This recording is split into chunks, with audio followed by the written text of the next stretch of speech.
Pessoal, então vamos dar continuidade aqui à nossa análise da relatividade. Vamos aprofundar vendo agora as transformações de Lorentz, né? Nós já vimos a dilatação do tempo e a contração do espaço, né? E as transformações de Lorentz que vem agora são uma análise mais detalhada desse processo de compararmos medidas num referencial em relação a medidas feitas em outro referencial. A gente chama de S aqui um referencial x, y, z e t, e vamos chamar de S' um referencial que se move aqui para a direita ao longo do eixo x com velocidade v em relação ao referencial S. Ok? E aí nós vamos escrever as transformações de coordenadas entre esses referenciais. Tá? Então, eu inicio aqui, escrevendo o valor da coordenada x' em termos dos valores da coordenada x e t do referencial S. Quando a gente considera lá a física clássica, né, que a gente tem a transformação de Galileu, lá a gente tem x' igual a x menos vt. Essa é a relação clássica, né? Mas aqui nós vimos que por exemplo, um corpo observado em movimento, ele tem seu comprimento alterado, de modo que deve haver aqui uma constante que relacione esse conjunto de coordenadas. Observa que nós estamos fazendo aqui uma relação entre coordenadas, que é uma relação linear. Por que a gente escolhe isso? Além de ser a mais simples, né, ela permite facilmente a gente fazer a transformação inversa.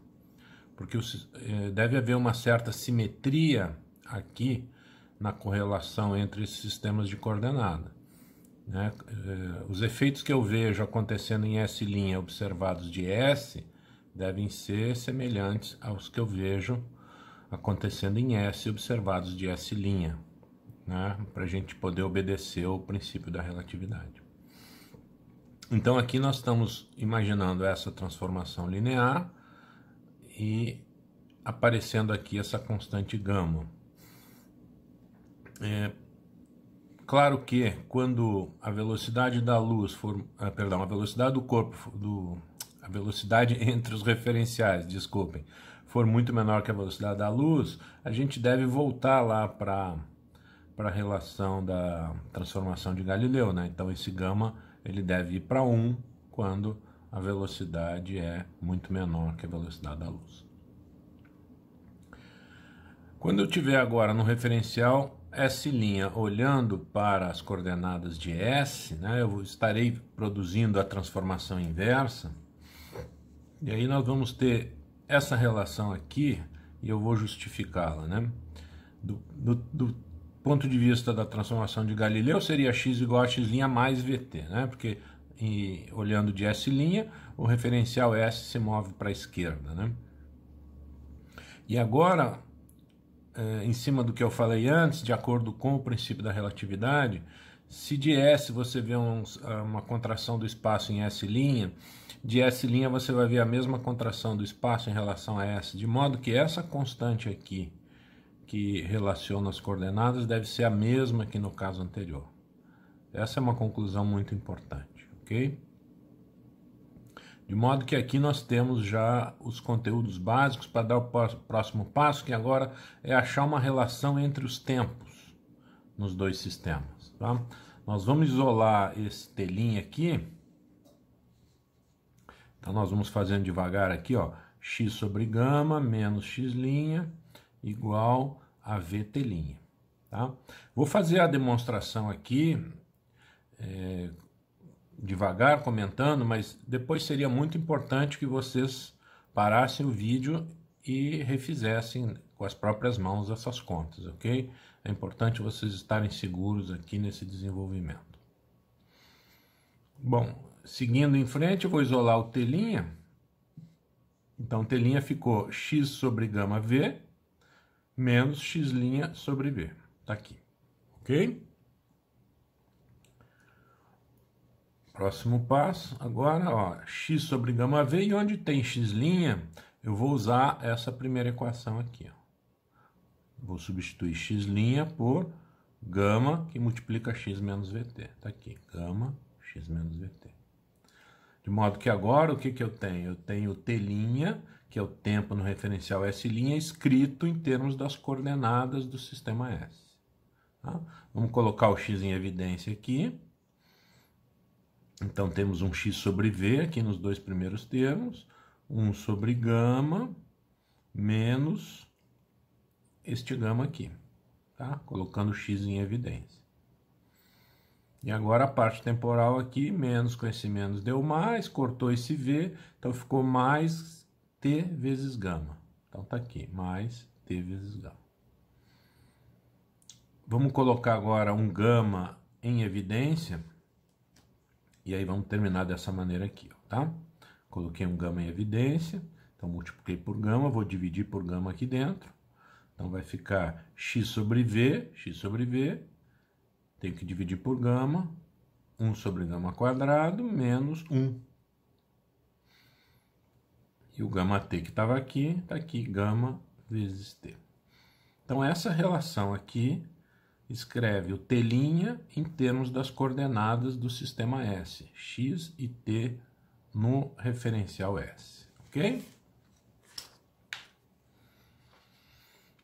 Bom, agora nós vamos usar algum argumento aqui para poder achar mais uma relação entre essas variáveis do sistema S e do sistema S', a relação entre essas variáveis, para procurarmos quem é essa constante gama, ok?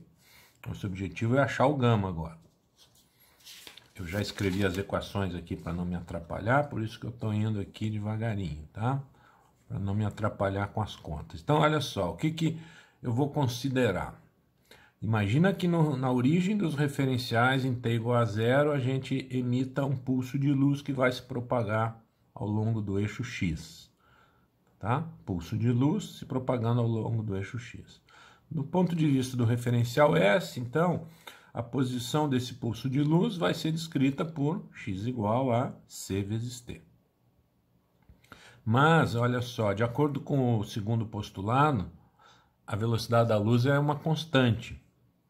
Portanto, a gente deve ter no referencial S' a mesma expressão, né? A mesma velocidade nos dois referenciais, porque se trata da velocidade da luz. Então, quando x for igual a ct, devemos ter x' sendo igual a c vezes t'. Isso é, então, uma consequência do segundo postulado. Muito bem. Então, nós vamos fazer o quê? Vamos isolar o t' agora. Ct' é x', ok? Ct' é x' para esse pulso de luz. Mas x' está lá na primeira equação. Vou escrever, então, x' em termos das coordenadas do sistema S. X', x menos vt, multiplicado por gama. O que eu vou fazer aqui é o seguinte, onde tem esse x, né? X' foi x menos vt vezes gama. Onde tem esse x, vou substituir por ct. Eu estou escrevendo o pulso de luz. Então, ficou ct' que estava lá. Esse gama está aqui. X é ct menos vt. Ok? Agora, a gente coloca o t em evidência aqui. Ficou gama t, c menos v. E esse c que está aqui do outro lado, a gente divide os dois lados por c. Então, aqui vai ficar c por c 1, menos v por c, que entrou aqui. Ok? Então, isolando t', gama t, que multiplica 1 menos v sobre c. Observa, então, que para esse pulso de luz, vale essa relação aqui, entre os tempos no referencial S e o tempo no referencial S'. Ok? Bom, mas o que vai acontecer agora? O que a gente pode fazer? Eu tenho aqui uma relação entre t' e t, mas eu já tinha uma outra relação anterior lá, entre t' e t. Então, agora nós vamos aproveitar esta outra equação e igualar aquela primeira. Então, está aqui o resultado, olha lá. Eu estou pegando aqui gama t mais x sobre v, 1 sobre gama quadrado menos 1, 1 sobre gama quadrado menos 1. E agora, novamente, onde tem x, eu vou escrever c vezes t. E aí vamos ficar com, cortando gama aqui, ó, porque é telinha e telinha, né? Então, esta quantidade é igual a esta outra quantidade, cortei gama. Então, lá de cima ficou T1 menos V sobre C, tá aqui, T1 menos V sobre C. E essa parte aqui de baixo, então, T mais, substituir x por CT, entrou aqui, CT sobre V, 1 sobre gama quadrado menos 1. Tem T em todos os termos, divido por T, ficou aqui do lado esquerdo, 1 menos V sobre C, tá aqui ele. Esse T fica 1, virou 1, dividir por T. Aqui, dividir por T, ficou mais C sobre V, 1 sobre gama quadrado menos 1. Olha como está ficando simples. Vamos eliminar o 1 agora, né? Vamos eliminar esse 1. Vai ficar menos V sobre C. E agora, esse C sobre V, eu multiplico pelo inverso, por V sobre C dos dois lados. Então, ele vai desaparecer aqui e desse lado vai ficar menos V quadrado sobre C quadrado.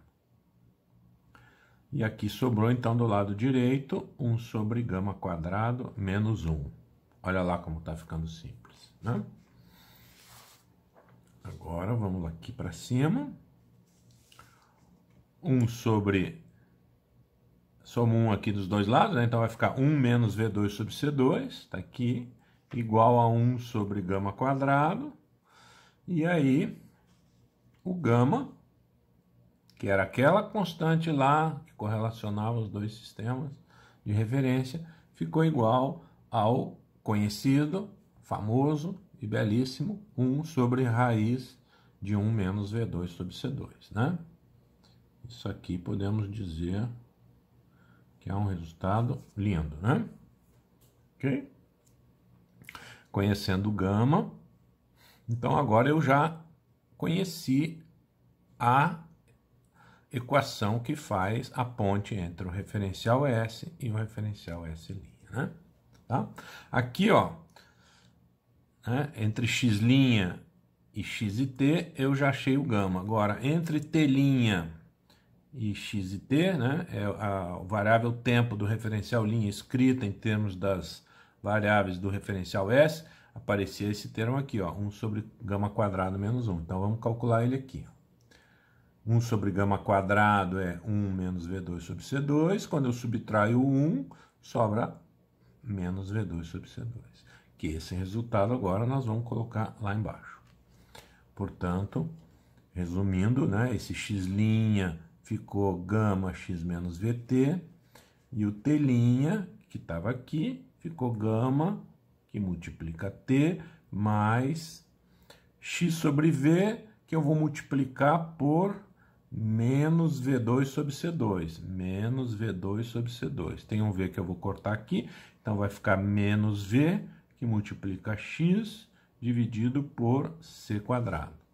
Menos V, que multiplica x, dividido por C quadrado, ok? Então, sugiro, né, de novo, que você pare o vídeo, reveja essa dedução, faça com a própria mão, tá? Para você ter segurança dos passos que foram feitos e dos princípios que foram usados, né? A gente usou aqui o princípio da relatividade para usar o mesmo gama na transformação e na transformação inversa, e aqui na análise da propagação do pulso de luz, utilizamos o segundo postulado. Agora, como ficam as variáveis y e y', né? Qual é a comparação entre elas e entre z e z'? Para a gente fazer isso, vamos considerar agora, em vez de ser um pulso de luz se propagando no eixo x, vamos pensar na coisa mais geral, que seria criar, na origem dos sistemas, uma onda esférica, né? Eu gerei lá com uma fonte pontiforme, né? Uma onda eletromagnética esférica, que vai se propagar na velocidade da luz em todas as direções, né? Tá? Então, olha aqui, se eu fizer uma onda esférica, qual é a equação da superfície dessa esfera, né? Ela vai se propagar com a velocidade da luz, de modo que o raio dessa esfera vai ser ct. Então a relação entre as coordenadas espaciais e o tempo vai ser a relação da esfera aqui, né? Ó, x² mais y² mais e² menos c2t2, isso vai dar zero, né? Ok? Porque isso aqui é a superfície esférica, que vai ser igual a c vezes t, né? Vai avançar no tempo aí, na velocidade da luz, né? O raio da circunferência avança na velocidade da luz, ok? Agora, usando o segundo postulado, em que a luz se propaga com a velocidade c nos dois referenciais, então a gente pode dizer que essa quantidade ela vai ser a mesma no referencial S', ok? Então em S' vai acontecer a mesma coisa, uma onda esférica se propagando com a velocidade c em todas as direções, né? Uma onda esférica, né? Produzindo uma frente de onda que se afasta com velocidade ct, ok? Então essa é agora a relação considerando uma onda tridimensional, esférica. Mas a gente já mostrou, né, que quando x é ct, x' é ct'. Então, essa parcela aqui, ó, x² menos c2t2, ela vai se cancelar com o x' menos c²t'². De modo que o que vai sobrar é y2 mais e2 igual a y' mais e'². Né? Isso mostra que a gente tem uma relação bastante simples, que é simplesmente adotar y' igual a y e z' igual a z, como as relações que estavam faltando. Isso mantém a linearidade e é bastante razoável porque a gente pode, acho que, aceitar com certa facilidade que as transformações aqui vão acontecer na direção em que há um movimento relativo, em que há uma velocidade, que as dimensões perpendiculares ao movimento, elas não são alteradas, né? Então, com isso a gente pode aceitar porque essas variáveis perpendiculares não são alteradas, tá bem? Então, com isso, concluo escrevendo aqui, né? Não há mudança nas coordenadas transversais ao movimento relativo. Então, as equações das transformações de Lorentz são essas aqui, ó. Tá? Vamos colocar aqui. Aqui a primeira, a segunda, né? Terceira e quarta. São 4 relações. Z' igual a Z, Y' igual a Y, X' gama, que multiplica X menos VT, T' gama, que multiplica T menos Vx sobre C². Claro que agora, a partir dessas equações, vocês podem obter as relações inversas, né? O que seriam as relações inversas? As coordenadas do sistema S escritas em termos das coordenadas do sistema S'. Então, aqui é fácil ler daqui para cá, né? Z igual a Z', Y igual a Y', e aqui como é que vai ficar? X, lembra que vamos usar a mesma constante, X igual a gama, X' mais VT', né? Que é o que estava aqui, ó. Né? X igual a X' mais VT', que multiplica a gama. Troquei V por menos V na relação inversa.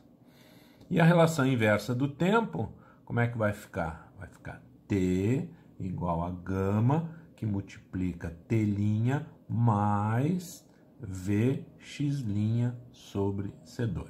Tá? E assim, então, eu teria completado as transformações de Lorentz inversas.